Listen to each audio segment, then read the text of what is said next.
Look around your local neighborhood. The price of your groceries, the interest rate on your mortgage, the stability of your job, they all feel local. But beneath the surface, your daily economic life is tied directly to a single invisible force, the United States dollar. When the value of that dollar fluctuates in Washington or Wall Street, the ripple effects hit international supply chains and local main streets within seconds. We live in a world powered entirely by fiat currency. That simply means it's money backed by nothing more than a government's promise to pay. There is no physical commodity, like gold or silver, sitting in a vault guaranteeing its exact value. This chart shows the composition of modern global trade.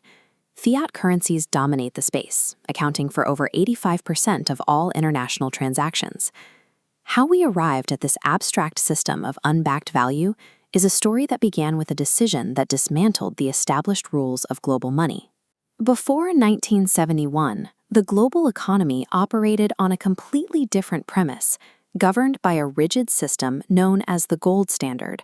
Under this arrangement, a nation's wealth wasn't an abstract ledger entry, it was a physical reality, directly tied to tangible reserves of precious metals held securely in government vaults. This diagram illustrates the system's central anchor. The dollar was permanently pegged at $35 an ounce.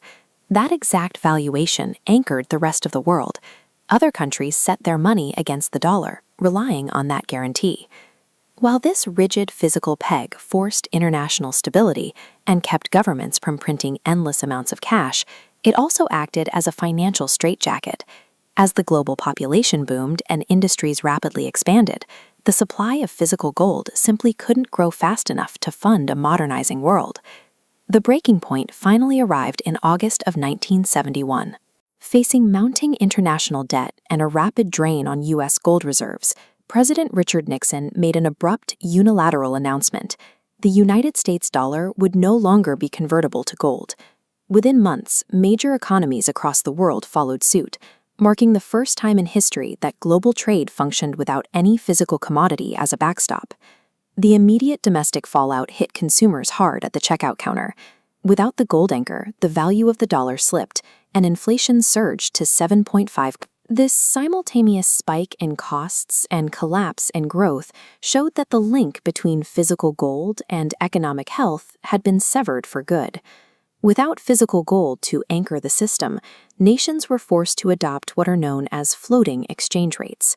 In a floating system, currencies constantly rise and fall in value against one another.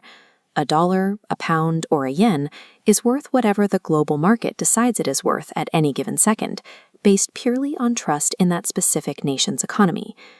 Losing the physical anchor of gold initially caused widespread fear, yet the flexibility of this open system actually triggered a massive, unexpected economic expansion. Operating under these new, unpegged currency policies, international commerce accelerated rapidly, and global trade expanded by 30%. But businesses now had to protect themselves from money that could change value overnight.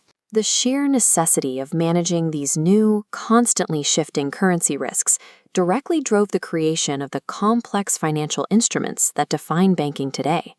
Which brings us back to the present day and the invisible financial web connecting your local grocery store to markets halfway across the globe.